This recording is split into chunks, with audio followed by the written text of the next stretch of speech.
টিসিবির ভুয়া কার্ড বাতিল করে নতুন স্মার্ট কার্ড দেওয়ার ব্যবস্থা করা হয়েছে।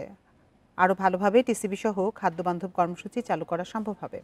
দুপুরে নারায়ণগঞ্জের বন্দরে নতুন নির্মাণাধীন খাদ্য গুদাম সাইলোর কাজ পরিদর্শনের সময় এসব কথা বলেন খাদ্য উপদেষ্টা আলী ইমাম মজুমদার।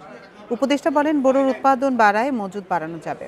তিনি আরও বলেন, চালের দাম সহনশীল হয়ে আসছে, কৃষকরা যাতে ন্যায্য মূল্য এবং উৎপাদনে উৎসাহী হন এজন্য সরকার কাজ করছে।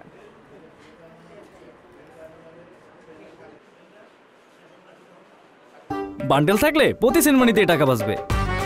বিকাশ সেনমানি বান্ডেল কিনে জিতুন প্রতি লেনদেনে। বর্তমানে বাণিজ্য মন্ত্রণালয়ের যিনি মাননীয় উপদেষ্টা আছেন, তিনি এখানে প্রচুর ভুয়া কার্ড ছিল, এইগুলিকে বাতিল করে আবার নতুনভাবে দেওয়ার জন্য ব্যবস্থা করেছেন। নতুনভাবে আবার নতুন স্মার্ট কার্ড দেওয়ার ব্যবস্থা করেছেন।